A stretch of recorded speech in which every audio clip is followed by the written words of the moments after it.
وسلم۔ معزز سامعین، بزرگوں اور دوستوں، ہماری خوش بختی ہے کہ آج ہم حضور سیدنا قدوۃ الاولیاء حضرت سیدنا معین الدین شاہ خاموش رحمۃ اللہ علیہ کا تذکرہ سننے کے لیے جمع ہوئے ہیں۔ اولیاء اللہ کا تذکرہ کرنا اور اولیاء اللہ کی مجلس میں بیٹھنا گویا کہ اللہ کا ذکر کرنے کے برابر ہے۔ حضرت شاہ خاموش رحمۃ اللہ علیہ کا شمار بہت بڑے اولیاء اکرام میں ہوتا ہے۔ 12ویں صدی ہجری کے آپ بہت بڑے صوفی بزرگ، اپنے وقت کے جدید عالم ظاہری و باطنی علوم و معارف کے چشمے بہانے والے ایک ایسے فرد فرید ہیں کہ آپ کی تعلیمات سے آج بھی لوگوں کے دل، لوگوں کے قلوب اپنی پیاس بجھا رہے ہیں۔ اللہ سبحانہ و تعالیٰ اپنے اولیاء اکرام کو اس دنیا میں بھیجتا ہے تاکہ بندے ان اولیاء اکرام کی صحبتوں میں بیٹھ کر اللہ کا عرفان حاصل کریں اور اللہ تبارک و تعالیٰ کی پہچان حاصل کریں، اس کے قریب ہو جائیں۔ اللہ سبحانہ و تعالیٰ قرآن مجید میں ارشاد فرماتا ہے، الا ان اولیاء اللہ لا خوف علیہم، آگاہ ہو جاؤ، خبردار، ان اولیاء اللہ، بے شک اللہ کے جو دوست ہوتے ہیں، لا خوف علیہم ولا هم يحزنون، انہیں کوئی خوف نہیں ہے نہ وہ رنجیدہ ہوتے ہیں۔ اولیاء کے کئی معنی ہوتے ہیں۔ اولیاء کے معنی مددگار، اولیاء کے معنی دوست، اولیاء کے معنی سرپرست، اولیاء کے معنی خلیل، کئی معنی اولیاء اکرام کے آتے ہیں۔ اللہ نے یہ نہیں فرمایا الا اولیاء لا خوف الا ان اولیاء لا خوف علیہم، بے شک اولیاء کو کوئی خوف نہیں نہ وہ رنجیدہ ہوتے ہیں۔ اگر صرف اولیاء کہتا تو ہم کہتے کہ اولیاء نہ مدد کر سکتے ہیں، اولیاء نہ کسی کے دوست بن سکتے ہیں۔ اگر صرف اولیاء کہتا تو ہم کہتے کہ اولیاء کسی کی محتاجی کو دور نہیں کر سکتے، اولیاء کسی کو عرفان نہیں دے سکتے۔ مگر اللہ تعالیٰ نے یہاں پر اولیاء کے بعد اللہ کا لفظ استعمال فرمایا۔ اس سے معلوم ہوا کہ اولیاء کی دو قسمیں ہوتی ہیں، ایک اولیاء اللہ اور ایک اولیاء طاغوت، جس کا ذکر قرآن مجید میں فرمایا گیا، اللہ ولی الذین آمنوا یخرجهم من الظلمات الی النور، اللہ ان لوگوں کا ولی ہے، اللہ ایمان والوں کا ولی ہے، یخرجهم من الظلمات، جن کو ظلمتوں سے نکالتا ہے اور نور میں داخل کر دیتا ہے۔ یعنی جو اللہ کا ولی ہوتا ہے وہ نور میں چلا جاتا ہے، وہ نور بن جاتا ہے۔ آج لوگ رسول پاک علیہ السلام کی نورانیت میں اختلاف کرتے ہیں، مگر ایک ایمان والا جب اللہ کا دوست بن جاتا ہے، اس کا ولی بن جاتا ہے، وہ ظلمت سے نکل کر نور میں داخل ہو جاتا ہے، نور بن جاتا ہے۔ اور جو اولیاء طاغوت ہوتے ہیں وہ ہمیشہ ظلمت میں رہتے ہیں، نور ان کے اندر نہیں ہوتا۔ اب یہاں دیکھیے اولیاء کی دو قسمیں ہو گئی، جو صرف اولیاء ہیں ان کی وہ مدد نہیں کر سکتے جو اولیاء شیطان ہیں، جو اولیاء طاغوت ہے۔ اولیاء طاغوت نہ زمین کے اوپر کسی کو فیض دے سکتے ہیں، اولیاء طاغوت نہ زمین کے اندر کسی کو فیض دے سکتے ہیں۔ اولیاء طاغوت خود گمراہ ہوتے ہیں، دوسرے کو گمراہ کرتے ہیں، مگر جو اولیاء اللہ ہوتے ہیں وہ اللہ کے دوست ہوتے ہیں، وہ مدد بھی کرتے ہیں، وہ سرپرستی بھی کرتے ہیں، وہ فیض بھی جاری فرماتے ہیں، زمین کے اوپر رہ کر بھی فیض جاری فرماتے ہیں، زمین کے اندر سے بھی فیض جاری فرماتے ہیں، چاہنے والوں کو بھی فیض دیتے ہیں، نہ چاہنے والوں کو بھی فیض دیتے ہیں۔ تو معلوم ہوا اولیاء کی دو قسمیں ہو گئی۔ اولیاء طاغوت میں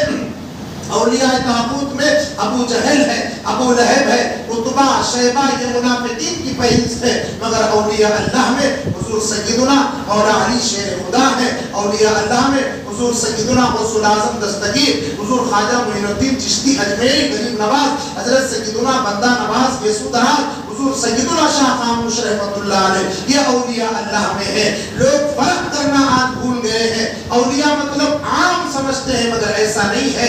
کچھ خاص ہوتے ہیں، کچھ عام ہوتے ہیں۔ جو اولیاء اللہ ہوتے ہیں وہ اللہ والے ہوتے ہیں، جو اولیاء طاغوت ہوتے ہیں وہ خود ضال مضل اور دوسروں کو گمراہ کرنے والے ہوتے ہیں۔ ہم خوش قسمت ہیں، ہم اولیاء اللہ کے دامن کو پکڑے ہیں، اور اولیاء اللہ وہ غیر اللہ نہیں ہوتا۔ بعض لوگ کہہ دیتے ہیں کہ غیر اللہ سے مدد مانگنا جائز ہے اور غیر اللہ کے پاس بیٹھنا درست ہے، غیر اللہ محتاجی کو دور کر سکتے ہیں۔ نہیں معزز سامعین اللہ کا غیر ہوتا ہے وہ اللہ کا ولی کیسے ہوگا؟ جو اللہ کا غیر ہوتا ہے وہ اللہ کا دوست کیسے ہوگا؟ اب جو غیر اللہ ہے اس سے ہمیں مطلب ہی نہیں ہے، جو اہل اللہ ہے ہمیں اس سے مطلب ہے، جو اللہ والا ہے ہمیں اس سے کام ہے، جو اللہ والا ہے وہی تو ولی اللہ ہے، وہی تو اولیاء اللہ ہے۔ اس لیے یہ نہ کہنا کہ غیر اللہ کے پاس، جب بعض لوگ دلائل بھی قائم کرتے ہیں کہ بھئی غیر اللہ کے پاس جانا جائز ہے، اگر غیر اللہ مراد لیں گے تو وہ اولیاء اللہ وہاں نہیں مراد ہوں گے۔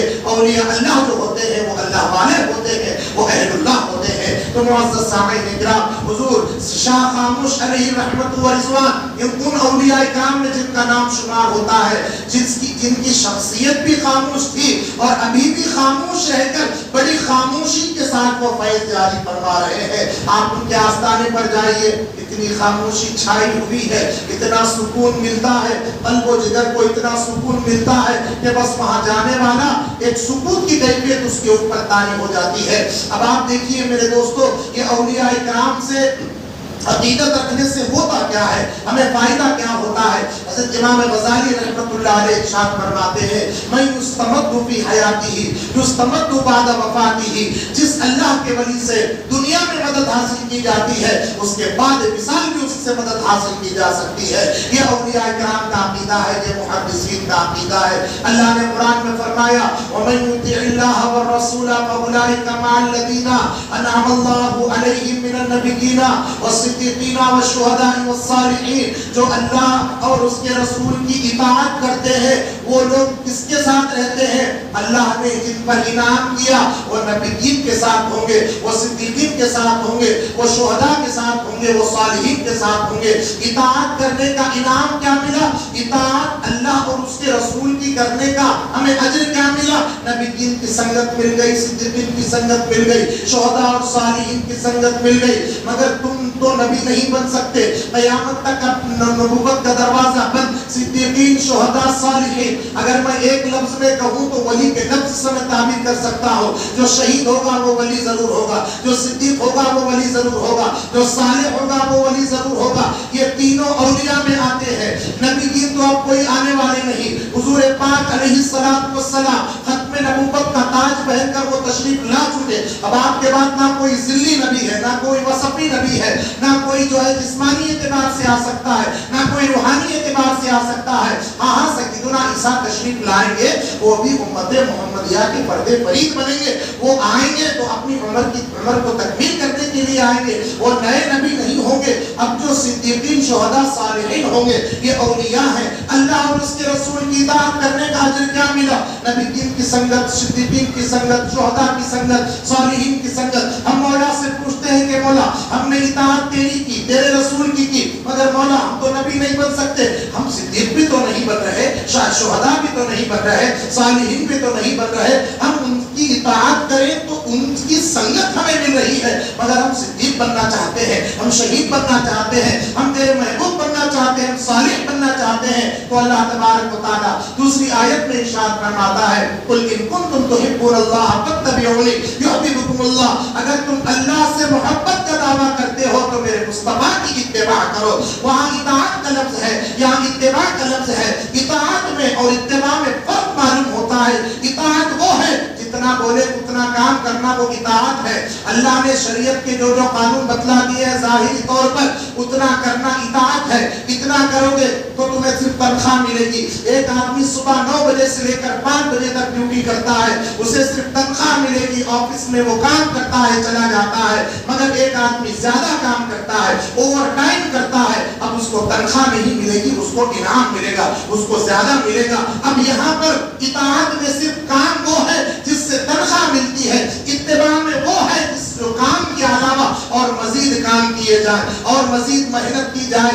اتباع میں کیا ہوتا ہے؟ دلائل نہیں پوچھے جاتے، جیسا محبوب کرتا ہے اسے دیکھ کر پیچھے پیچھے کرتے چلے جانا، بغیر کسی دلیل کے اس کے پیچھے جانے کو اتباع کہتے ہیں۔ اللہ فرماتا ہے اگر تم مجھ سے محبت کرتے ہو تو میرے مصطفیٰ کے پیچھے پیچھے چلو، اس کا اجر کیا ملے گا؟ یحببکم اللہ، اللہ تم کو اپنا محبوب بنا لے گا، اللہ تم کو اپنا ولی بنا لے گا، اللہ تم کو اپنا دوست بنا ڈالے گا. اسی لیے میرے دوستو اطاعت تو کرنی ضروری ہے, اس سے سنگت ملتی ہے, اتباع کریں گے تو ولایت ملتی ہے. تو ہمیں اتباع کے ذریعے سنگت, اطاعت کے ذریعے سنگت حاصل کرنا ہے اور اتباع کے ذریعے محبوب بننے کی کوشش کرتے رہنا ہے. تو یہ اولیاء کرام جو ہوتے ہیں یہ پہلے محب ہوتے ہیں پھر آگے محبوب بن جاتے ہیں. یہ پہلے مرید ہوتے ہیں پھر آگے چل کر مراد بن جاتے ہیں. یہ اولیاء کرام کے بڑے مقام اور بڑے مراتب ہیں. اس لیے یہ صرف اطاعت نہیں کرتے بلکہ یہ کیا کرتے ہیں, جب رات کا تیسرا پہر ہوتا ہے اپنے محبوب کو یاد کرتے ہوئے اٹھ جاتے ہیں. راتوں میں سجدوں میں کثرت اور اس کے علاوہ خلق خدا سے تعلق اپنا ہو یا غیر ہو سب کو فیض دینے میں بخل نہیں کرتے, یہ زیادہ کرتے ہیں. تو اللہ تعالیٰ ان پر انعام نازل فرماتا ہے. اسی لیے تو فرمایا گیا من النبیین والصدیقین والشہداء والصالحین. یہ صالح بندے ہوتے ہیں اور اتنے صالح ہوتے ہیں ان کی صحبت میں بیٹھنے والا نور علی نور کی شکل سے ان کے پاس اٹھ کر نکلتا ہے. تو معزز سامعین, حضرت شاہ خاموش کی ہم حیات مبارکہ کو دیکھتے ہیں. 4 ذی القعدہ کو آپ کا عرس شریف بڑے لطف و احتشام کے ساتھ منایا جاتا ہے. مکہ مسجد تاریخی حیدرآباد کی وہاں سے جلوس صندل بڑے شان سے نکلتا ہے اور نام پلی درگاہ شریف میں وہاں پر سندل شریف کا جو جلوس ہے وہاں پر اختتام ہوتا ہے. کئی سالوں سے بلکہ 1.5-2 صدیوں سے آپ کا عرس مبارک ہو رہا ہے. میرے دوستو شاہ خاموش کا روزہ وہ روزہ ہے, ہم نے جنتی دروازہ اجمیر شریف کا دیکھا ہے سنا ہے, مگر ایک جنتی دروازہ اہل دکن کو مبارک ہو کہ حضرت بابا فرید گنج شکر نے آپ کو وہ جنتی دروازہ عطا فرمایا ہے. آپ شاہ خاموش رحمت اللہ علیہ کی بارگاہ جائیے, وہاں پر بھی ایک جنتی دروازہ ہے جو 5 محرم الحرام کو زائرین کے لیے کھولا جاتا ہے. اب میں کیوں نہ کہوں حضرت شاہ خاموش کا روزہ وہ روزہ ہے جو جنت نشان روزہ ہے. وہاں جانے والے کو جنت کی ہوائیں آتی ہے اور جنت کی مہک وہاں پر آتی ہے. حضرت شاہ خاموش رحمت اللہ علیہ کا خاندانی پس منظر اگر ہم دیکھیں تو میرے دوستو آپ اہل بیت کے چشم و چراغ ہے. حضرت سیدنا خواجہ بندہ نواز کے سدراز قطب دکن رحمت اللہ علیہ کے والد بزرگوار حضرت سید یوسف حسینی رحمت اللہ علیہ جن کا لقب راجو قطار حسینی رحمت اللہ علیہ جن کا مزار مبارک فیض آباد شریف میں جو اورنگ آباد سے 25 کلومیٹر کی دوری پر ہے وہاں پر آپ کا مزار ہے. سید یوسف حسینی رحمت اللہ علیہ جو بندہ نواز کے سدراز کے والد بزرگوار ہے. حضرت یوسف حسینی رحمت اللہ علیہ کو 2 صاحبزادے ہیں, ایک حضرت سید شاہ چندن حسینی رحمت اللہ علیہ اور دوسرے سید محمد کے سدراز بندہ نواز رحمت اللہ علیہ. حضرت شاہ خاموش رحمت اللہ علیہ کا سلسلہ نسب حضرت سید یوسف حسینی رحمت اللہ علیہ سے نیچے حضرت چندن حسینی رحمت اللہ علیہ سے ہوتا ہوا آتا ہے. آپ بندہ نواز کے سدراز علیہ رحمت و رضوان کے برادر زادے ہیں. ان کے بھائی کی اولاد سے ان کی نسل سے آپ کا سلسلہ ملتا ہے. اور بندہ نواز کے سدراز کے والد بزرگوار کا سلسلہ نسب سید الشہداء صبت رسول اللہ حضرت سیدنا امام حسین علیہ السلام رضی اللہ عنہ سے جا کر ملتا ہے. حضرت شاہ خاموش رحمت اللہ علیہ نے تعلیم اور تربیت بیدر شہر میں آپ نے حاصل فرمائی. کرناٹک میں بیدر شہر میں وہاں پر آپ کی ولادت ہوئی. ایک مرتبہ حضرت شاہ خاموش علیہ رحمت و رضوان اپنے بھائی کے پاس تشریف لے گئے اور جا کر فرماتے ہیں کہ بھائی جان میرا دل چاہتا ہے کہ میں بیدر چھوڑ کر کہیں جاؤں, میرا جی چاہتا ہے کہ میں سیر کروں. آپ کے بھائی وہ بھی خدا شناس بزرگ, آپ نے خادم کے ساتھ ایک گھوڑا دیا اور کہا کہ لے جاؤ شاہ خاموش کو لے جاؤ. اور اس وقت ان کا نام معین الدین, ابھی شاہ خاموش کا لقب نہیں ہوا. وہ تو آگے چل کر آپ نے 30 سال تک کسی سے گفتگو نہیں فرمائی, صرف اشاروں سے آپ گفتگو کیا کرتے تھے, کسی سے بات نہیں کرتے تھے. اس میں ایک الگ حکمت ہے, بس آپ اشاروں سے گفتگو کیا کرتے تھے. حضرت شاہ خاموش رحمت اللہ علیہ بیدر کے باہر گئے, وہ گھوڑا اور خادم کو واپس بھیج دیا اور آپ چل پڑے. کہاں گئے؟ خواجہ خواجگاہ حضرت سیدنا خواجہ معین الدین چشتی غریب نواز علیہ رحمت و رضوان کی دھرتی پر اجمیر شریف تشریف لائے. وہاں پر آپ نے حضرت خواجہ غریب نواز علیہ رحمت و رضوان کی بارگاہ میں جاروب تشریف کی, بڑی خدمتیں کی ہیں. اتنی خدمت کرنے کے بعد حضرت خواجہ غریب نواز رحمت اللہ علیہ نے آپ کو پسند فرمایا اور دکن کی سرزمین کے لیے آپ کو منتخب فرمایا. پھر